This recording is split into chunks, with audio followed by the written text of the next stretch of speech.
When most people imagine Vikings and the afterlife, they picture Valhalla, a massive golden hall ruled by Odin, where brave warriors feast endlessly, fight each day, and rise again at night for more mead and celebration.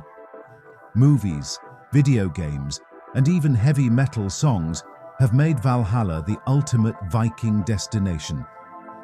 But how much of this is actually true? Did every Viking really believe that dying in battle guaranteed a seat at Odin's table? Or is this mostly modern storytelling that exaggerates only one part of a much larger, more complex system of beliefs?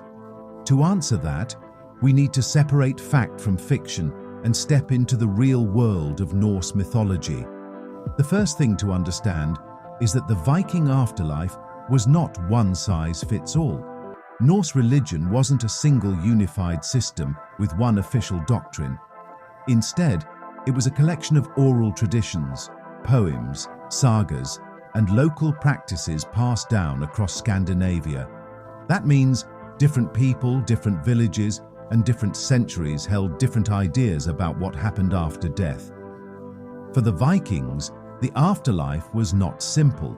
It was diverse, layered, and often contradictory. Valhalla was real in the mythology, but entry wasn't automatic. According to sources like the poetic Edda, only those who died bravely in battle could even hope to enter. Their fate was decided by Odin's Valkyries, supernatural maidens who flew over the battlefield and carried off the chosen dead. Inside Valhalla, warriors, known as the Einherjar, would fight each day to sharpen their skills and feast each night to prepare for Ragnarok, the apocalyptic final battle. But even then, not all warriors were taken. Odin wanted only the strongest, the fiercest, the most courageous. So, in truth, Valhalla was less of a reward for all warriors and more like an elite recruitment program for Odin's army at the end of time. But here's something surprising. Odin wasn't the only god with a warrior's afterlife. The goddess Freyja, associated with love, fertility, and also war, ruled her own realm called Fólkvangr. According to the old texts, Freyja received half of those slain in battle, while Odin received the other half. In other words, even if you died heroically with sword in hand, you had just as much chance of ending up with Freyja as with Odin. And while Valhalla was all about endless combat and training for doomsday, Fólkvangr seems to have been more peaceful, a beautiful meadow where warriors could rest in her company. But what about the majority of Vikings, the farmers, traders, fishermen, and craftsmen who never died in battle? Most of them were expected to go to Hel. This was not the fiery Christian Hel, but a cold, misty underworld ruled by the goddess Hel, daughter of Loki. Life there wasn't glamorous, but it wasn't necessarily torture either. It was a shadowy continuation of life, a place of rest for those who died of sickness, old age, or other non-heroic deaths.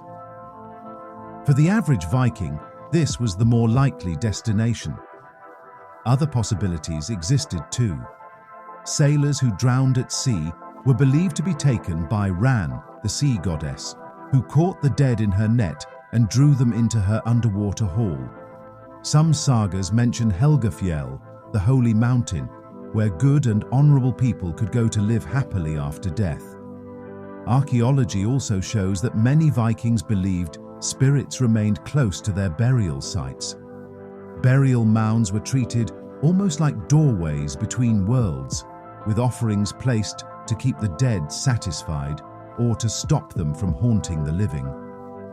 Their funerary practices also give us clues.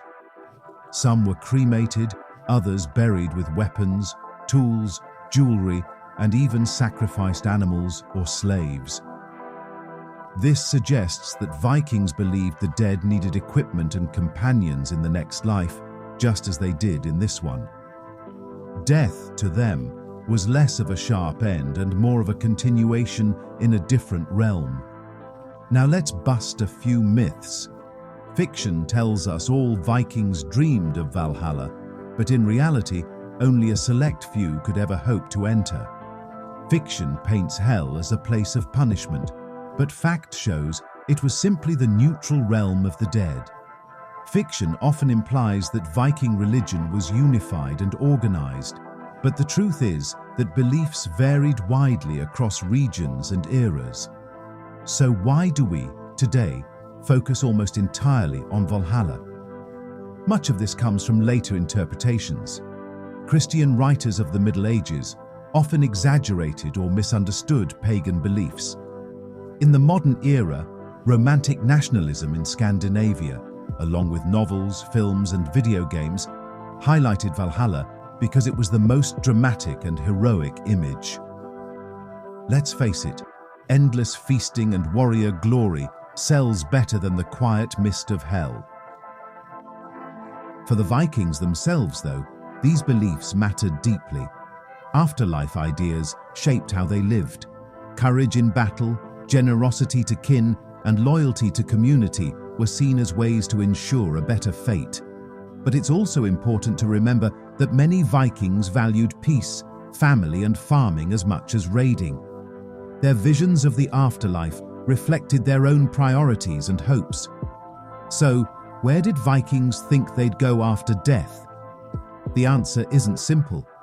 Some dreamed of Valhalla, some hoped for Fólkvangr, many expected to dwell in Hel, and others believed they'd join Ran at sea or linger near their burial mound.